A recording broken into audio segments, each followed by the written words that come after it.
नमस्कार, मैं वरुण कुमार गुप्ता। आप देख रहे हैं डिबेट सेंट्रल। पश्चिम बंगाल की सियासी फिजाओं में इस समय बारूद की गंध है। ये गंध बम गोलों की नहीं बल्कि उस राजनीतिक विस्फोट की है जिसकी पटकथा दिल्ली के बीजेपी दफ्तर में लिखी जा चुकी है। राजनीतिक गलियारों में ये शोर अब चीख में बदल रहा है कि बंगाल के खूनी खेल की अंतिम स्क्रिप्ट अब तैयार हो चुकी है।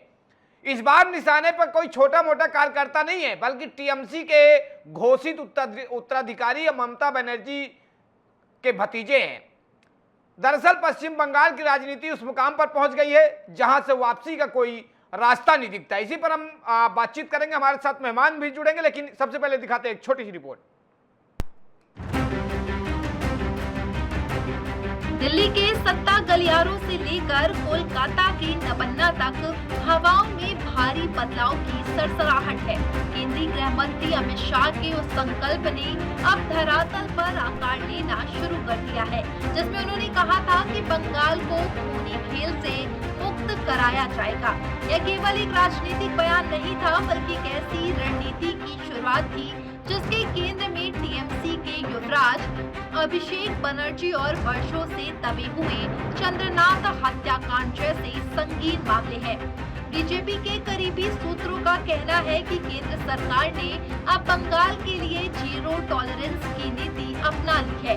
शाह की रणनीति इस बार दो तरफा है। ईडी और सीबीआई को उन कड़ियों को छोड़ने का आदेश दिया गया है तो सीधे सत्ता के शीर्ष तक पहुंचती है। कोयला तस्करी, मवेशी तस्करी और शिक्षक भर्ती घोटाले की जांच अब अंतिम चरण में है। शाह ने स्पष्ट कर दिया है कि भाजपा कार्यकर्ताओं के बलिदान को व्यर्थ नहीं जाने दिया जाएगा। जेल की कोठरी वाला बयान इसी आक्रामक रणनीति का हिस्सा है, जो बताता है कि आने वाले दिनों में बंगाल की राजनीति में कई बड़े नाम सलाखों के पीछे होंगे। अभिषेक बनर्जी टीएमसी के संगठन की रीढ़ है, लेकिन केंद्रीय एजेंसियों का दावा है कि उनके पास ऐसे मनी ट्रेल पैसों का लेन देन के सबूत है जो सीधे तौर पर भ्रष्टाचार के बड़े सिंडिकेट से जुड़े हैं।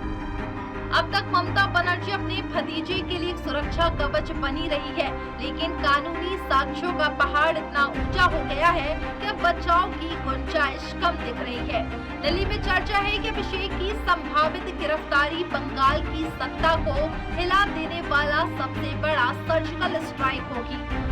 बंगाल के लोगों के दिलों में आज भी चंद्रनाथ की याद ताजा है। वो एक ऐसा व्यक्तित्व था जिसने सेवा को अपना धर्म बनाया, लेकिन राजनीतिक ईश्वर सत्ता के लालच ने उसकी जान ले ली। चंद्रनाथ की हत्या को जिस तरह से स्थानीय स्तर पर रफा दफा किया गया, केंद्र सरकार अब उसकी गहन जांच करा रही है। सूत्रों की माने तो हत्याकांड के तार ऐसे रसूखदारों से जुड़े हैं जो ममता सरकार के खास माने जाते हैं।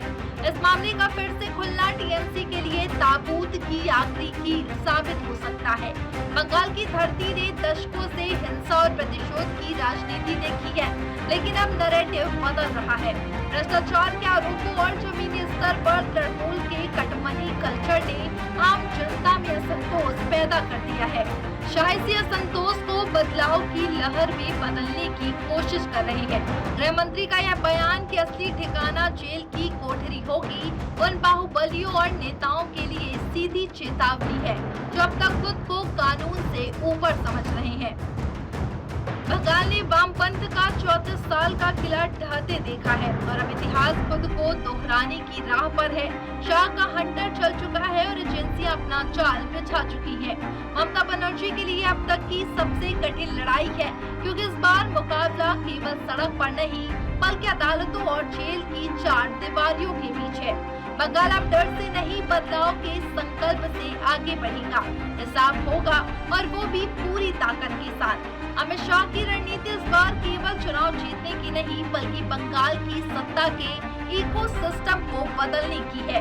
चंद्रनाथ हत्याकांड से लेकर अभिषेक बनर्जी तक हर कड़ी को एक साथ जोड़ा जा रहा है। यदि अभिषेक बनर्जी जेल जाते हैं तो यह ममता बनर्जी के राजनीतिक जीवन की सबसे बड़ी परीक्षा होगी। बंगाल अब एक ऐसे निर्णायक मोड़ पर है जहां दीदी का करिश्मा और शाह की रणनीति के बीच आर पार की जंग होना तय है। যেভাবে কষ্ট দিয়ে এতটাইরা মারলো।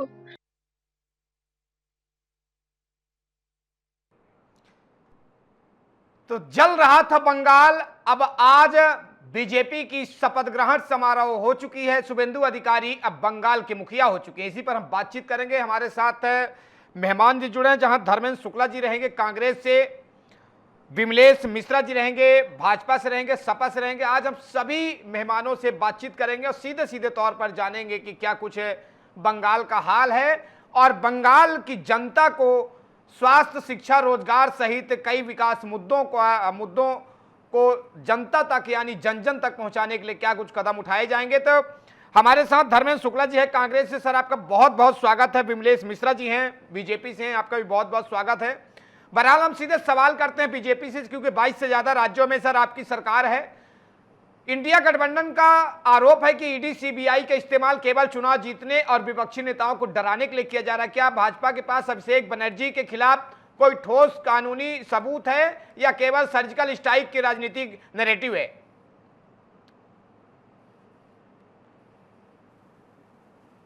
अरुण जी, सबसे पहले तो मैं यही कहूंगा इस बंगाल की पूरी जनता को, सभी बड़े बुजुर्ग माता बहनों को जिन्होंने भारतीय जनता पार्टी पे अपना भरोसा जताया और पूर्ण बहुमत की सरकार बनाई, तो सबसे पहले तो बाकी के पात्र होते हैं बंगाल की पूरी जनता। मैं इतना जरूर कहूंगा, बंगाल के ऊपर के पिछले 40 वर्षों से जिन जिन लोगों ने राज्य किया और ममता दीदी का भी राज्य सभी ने देखा, पूरे देश ने देखा कि किस प्रकार से तो किसके ऊपर राजनीति करते आई है, टोटल घुसपैठियों की राजनीति करते आई है और लूट खसोट और उनका सिर्फ और सिर्फ महिलाओं के प्रति अत्याचार, युवाओं के प्रति रोजगार न देने का। मतलब कि मैं इतना जरूर कह रहा हूँ कि जो अब राम राज्य का उदय हुआ है और कमल का फूल माता लक्ष्मी को जिस प्रकार से भरोसा करके वहां की जनता ने बिठाया था, तो अब राम राज्य होगा और राम राज्य आएगा। जो कतलेआम जो लगातार बंगाल में होते रहे हैं उसका खात्मा होगा और बुलडोजर वाला स्कैम जो है, बाबा वाला जो स्कैम है, वो जरूर चलेगा बंगाल में। अभी भी ममता दीदी अपने हरकतों से बाज नहीं आ रही है। अभी आपके सामने बयान आया जो उनके अभिषेक भांजे का, तो ये क्या है उनका, अभी भी ये लोग अपने तानाशाही में है और ये पूरा का पूरा एक हमारे श्यामा प्रसाद मुखर्जी जो जनसंघ के नायक थे, जो कि बंगाल की मिट्टी से थे, जिन्होंने जनसंघ की स्थापना की थी और उन्होंने ही अपने एक निशान दो विधान दो प्रधान तो एक नारा दिया था कि एक देश में दो निशान दो विधान दो प्रधान नहीं हो सकते। और आज वो जहां भी है श्यामा मुखर्जी, आज जो है उनकी आत्मा को जरूर तसल्ली हो रही होगी कि जो उन्होंने नारा दिया था वो शायद बंगाल में बांग्लादेशियों के द्वारा, जो कि एक उनका षड्यंत्र चल रहा था, एक अपना अलग से एक देश बनाने की प्रतिज्ञा चली थी, जो कि आज की डेट में नष्टभूत कर दिया वहां की जनता ने और भारतीय जनता पार्टी को अपना जो है समर्थन दे करके सरकार बनाई है। तो जरूर अब राम राज्य की सरकार आएगी और जितने भी अत्याचारी रहे, दुराचारी रहे, गुंडे रहे, उन सबको घर में घुसा करके उनको मारा जाएगा और जो भी कड़ी से कड़ी जो कठोर कार्रवाई होगी वो की जाएगी। जी बिल्कुल, अब आपका जवाब कांग्रेस से ले लेते हैं। कांग्रेस से हमारा सीधा सवाल है, दिल्ली में कांग्रेस भ्रष्टाचार के खिलाफ आवाज उठाती है, लेकिन बंगाल में वो टीएमसी के साथ इंडिया गठबंधन का हिस्सा है। क्या कांग्रेस बंगाल में ममता बनर्जी के भ्रष्टाचार पर नरम रुख अपनाकर अपने स्थानीय कार्यकर्ताओं के साथ अन्याय नहीं कर रही है?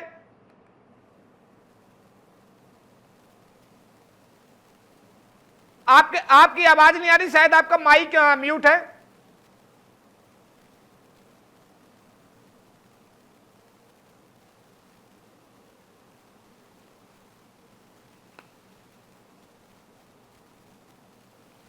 धर्मेंद्र जी, आपकी आवाज नहीं आ रही, आपका शायद माइक म्यूट है, उसको अनम्यूट करिएगा। हेलो जी जी हाँ, बोले बोले, आप जवाब दें। कह रहे हैं कि हमारी भाजपा की तरह हमारे पास वॉशिंग मशीन नहीं है कि जिसमें जाते ही लोग एकदम साफ सुथरे धुले होकर निकलते हैं। आप देख रहे हैं कि यही शुभेंदु अधिकारी 2017 में इन्हीं को देश के प्रधानमंत्री कह रहे थे कि ये भ्रष्टाचारी हैं। नोटों की लेन देन में बाकायदे वीडियो वायरल हुआ, बड़े माइक से जो है इन्होंने चिल्ला चिल्ला के कहा। आज वही शुभेंदु अधिकारी नरेंद्र मोदी जी बता रहे हैं कि नए युग की शुरुआत होने वाली है। कौन से युग की शुरुआत होने वाली है? जहां किसानों ने जान दे दी, जहां बेरोजगारी चरम पे है, जहां महंगाई चरम पे है, सिलेंडर के लिए लोग आम जनता धक्का खा रही है, तो वहां पर है। इनके पास भी कितने लोगों को बेरोजगार से जूझ रहे हैं, कितने लोग महंगाई से जूझ रहे हैं, इसका कोई सरकार पे खेल नहीं। लेकिन जी। इनके पास में जो जादुई आंकड़ा है, जादुई वोटर है, जादुई जनता है, पता नहीं कैसे जनता को, ये भोली भाली जनता को हिंदू मुस्लिम करके अपना जी। अपना बहुमत साबित कर रहे हैं। लेकिन हमारे नेता राहुल गांधी जी हैं, वो सच्चाई से, ईमानदारी से वो लड़ना चाहते हैं। वो हिंदू मुस्लिम की लड़ाई नहीं करना चाहते, वो भाईचारा की बात करते हैं। वो मोहब्बत की दुकान लेके निकले हुए हैं। और एक न एक दिन ये भाजपा का जो भ्रष्टाचार है वो उजागर होगा, और उजागर होके देश में एक अलग से ही क्रांति आपको देखने को मिलेगी। धर्मेंद्र जी, आप तो सर में चोट लगी, पांव का इलाज कर रहे हैं। बहरहाल हम सचिन जी से भी बात कर लेते हैं। सचिन जी, यदि अभिषेक बनर्जी की गिरफ्तारी होती है तो क्या टीएमसी के पतन की शुरुआत होगी या इससे सहानुभूति की लहर पैदा होगी जो ममता बनर्जी को और मजबूत करेगी? देखिए, ये तो पश्चिम बंगाल का अंदरूनी मामला है। अब ये लोग बदले की राजनीति करेंगे कि क्या करेंगे, अभी तो चंद घंटे लोगों को शपथ लिए हुए हैं। लेकिन हमारा तो ये सुझाव है एक सामाजिक संगठन के राष्ट्रीय अध्यक्ष के नाते कि सैद्धांतिक राजनीति होनी चाहिए। इस देश में हमेशा से देश को जोड़ने की बात होती रही है। लेकिन भारतीय जनता पार्टी, जैसा कि अभी धर्मेंद्र शुक्ला जी ने कहा, मैं उससे संबद्ध करता हूँ अपने आपको कि एक वॉशिंग मशीन है भाई उनके पास। शुभेंदु अधिकारी जी को 2016 में मोदी जी ने खुद भ्रष्ट साबित कर दिया था और कहा था कि भाई पैसे गिने जाते हैं और पैसों की संख्या पूछी जाती है। एक वीडियो बड़ा वायरल हुआ। लेकिन आज क्या खूबी शुभेंदु अधिकारी जी लोगों ने देख ली कि उनको वहाँ चीफ मिनिस्टर बनाया गया। तो कथनी और करनी में फर्क है। जहाँ तक बात करें अगर हम, तो किसान की सुनवाई है ना नौजवान की है। सब लोगों को जब से भाजपा की सरकार आई है सिर्फ लाइनों में लगाने का काम इन लोगों ने किया। यह सत्ता कैसे हटती जाए, कैसे सरकारें बनाई जाए, ये काम रहेगा भारतीय जनता पार्टी के लोगों को। आम आदमी की मूलभूत समस्याओं से कोई सरोकार इन लोगों का नहीं।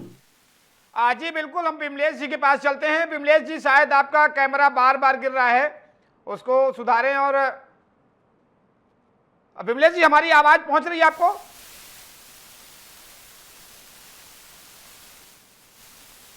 विमलेश जी, आवाज आ रही है हमारी आपको?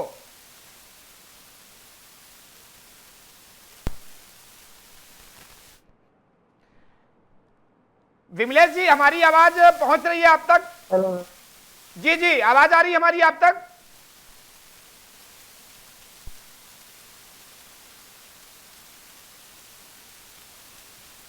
बिल्कुल, हम कांग्रेस से ही इसका एक धर्मेंद्र जी से ही सवाल कर लेते हैं। धर्मेंद्र जी, एक बात बताइए कि शिक्षक भर्ती और कोयला तस्करी जैसे मामलों सालों से चल रही हैं, क्या इन जांचों की गति का राजनीतिक लाभ उठाने के लिए इन्हें चुनावों या महत्वपूर्ण राजनीतिक मोड़ों पर करीब तेज किया जाता है? देखिए, आप देखिए, पश्चिम बंगाल की ये बात ही करते हैं। इन्होंने घुसपैठियों की बात की। अब इनको चुनौती है शुभेंदु अधिकारी जी को, क्या पश्चिम बंगाल से घुसपैठिए वापस जाएंगे? क्या गौ तस्करी रुकेगी? क्या महिलाओं को सुरक्षा मिलेगी? क्या कानून व्यवस्था फिर से मजबूत होगी? तो ये सब बातें जो है, क्या जो पश्चिम बंगाल के लोग को, जो आम जनता है, टीएमसी के ही लोग हैं, तो एक तो चोर और दूसरे सीना जोड़ी। आप बताओ, जो है जैसे सरकार बदली उनके ऑफिस कब्जा कर दिए जा रहे हैं, टीएमसी के बुलडोजर चलाया जा रहा है, सब कुछ। तो आप क्या कर रहे हैं? आप कौन सी रामराज की बात कर रहे हैं? ये राम राज है कि अन्याय राज है? तो अन्याय इनका तो सिर्फ यही है कि चोरी भी करो और सावी भी करो। तो ये सब देश की जनता समझ रही है, देश की जनता समझ रही है। ईडी का दबाव बनाते हैं, सीबीआई का दबाव बनाते हैं।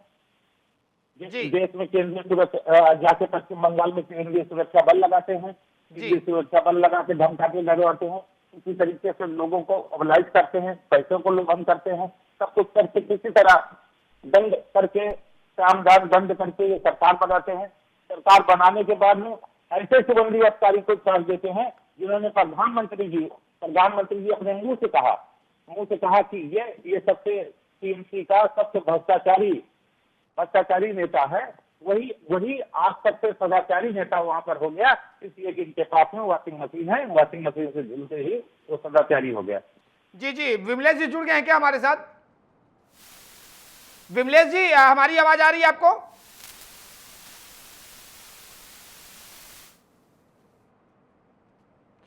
सचिन जी, एक और बात मैं आपसे पूछता हूं कि अभिषेक बनर्जी और अन्य मंत्रियों पर लगे भ्रष्टाचार के आरोपों पर कांग्रेस का क्या स्पष्ट रुख नजर आता है? वे इसे संवैधानिक संस्थाओं को दुरुपयोग मानते हैं या वास्तविक भ्रष्टाचार? तो वो देखिए, चोर चोर मुशेरे भाई, जो लोग कांग्रेस में है भाजपा में है, जो भाजपा में है वही कांग्रेस। हम लोग तो ये समझना चाहते हैं कि चाहे सरकार भाजपा की हो चाहे कांग्रेस की हो, किसान को इन्होंने क्या दिया, युवा को इन्होंने क्या दिया, बेरोजगारी का आलम इस देश में इस कदर है, उसमें इन लोगों ने क्या काम किया। ये लोग सिर्फ अपने स्वार्थ के लिए राजनीति करने का काम करते हैं। देश गर्त में चला गया, इससे इनको कोई लेना देना नहीं। स्वामीनाथन आयोग की रिपोर्ट आज तक लागू है। किसान दर दर की ठोकरें खा, महंगाई इतनी है कि आज आम आदमी का जीना दुबारा हो, लेकिन बेसिक मुद्दों पे ध्यान नहीं है सरकार के लोगों का। और मैं तो मीडिया के अपने साथियों से भी कहूंगा कि आप लोग डिबेट में इस देश के किसान को भी शामिल करके रखें, क्योंकि ये तो रोज की इनकी चीचपट होती रहती है भाई, ठीक है ना। वो उसको गाली देगा, वो उसको गाली देगा, जब पार्टी ये एक दूसरे की शामिल हो जाएंगे तो वो दूध के धुले हो जाएंगे जी। अगर कहीं घोटाला हो तो आरोपी है तो निश्चित रूप से कार्रवाई होनी चाहिए, इसमें कोई दो राय नहीं। जी,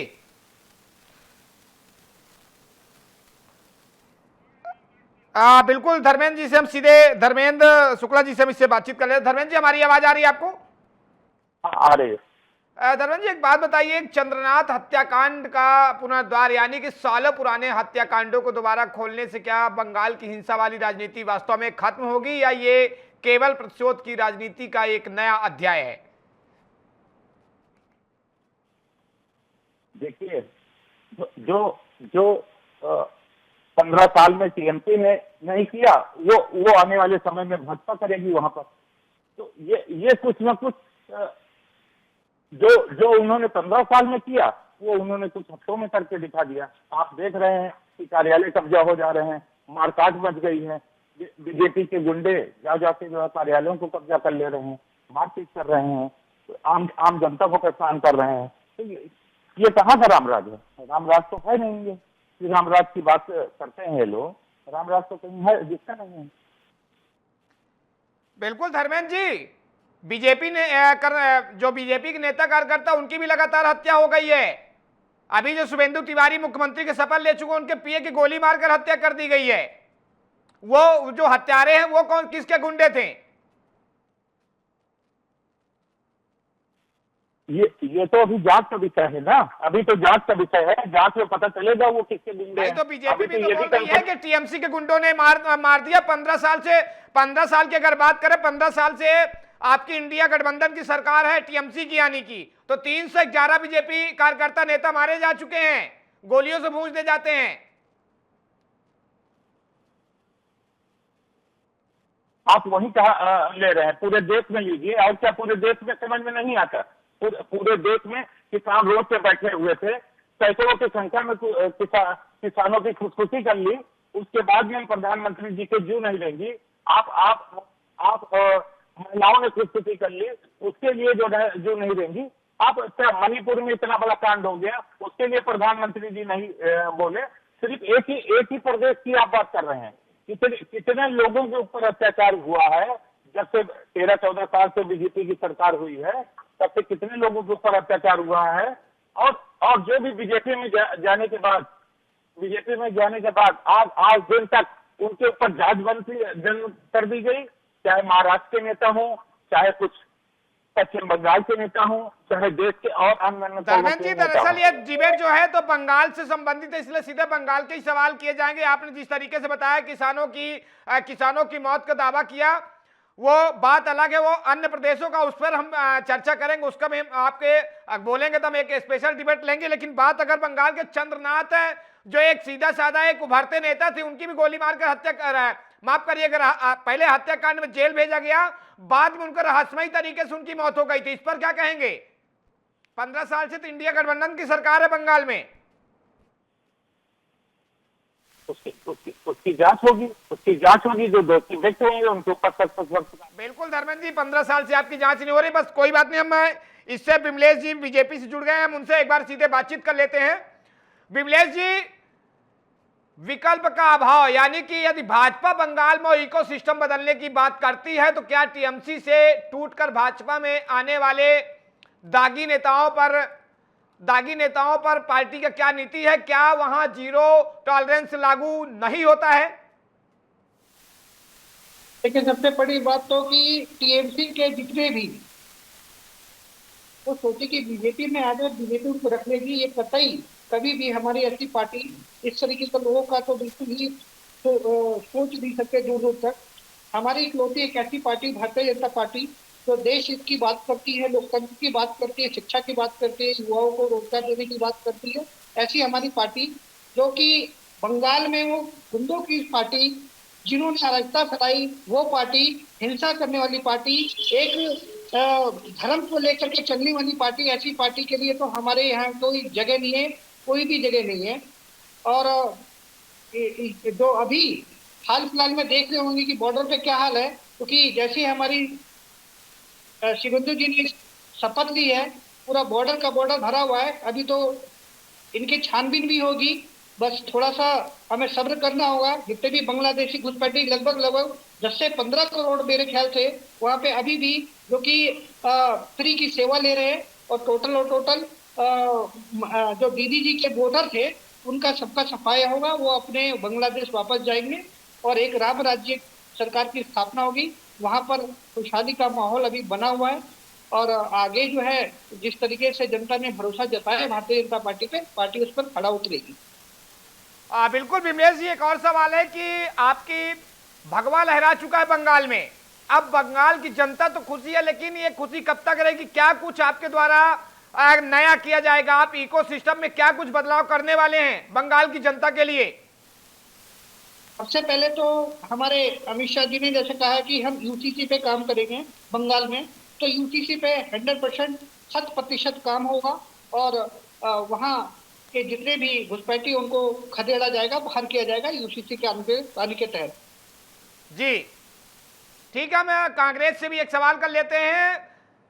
अभिषेक बनर्जी और अन्य मंत्रियों पर लगे भ्रष्टाचार के आरोपों पर जो है कांग्रेस का क्या स्पष्ट रुख है? आज अभी देश ये जानना चाहता है, वे इसे संवैधानिक संस्थाओं को दुरुपयोग मानते हैं या वास्तविक भ्रष्टाचार?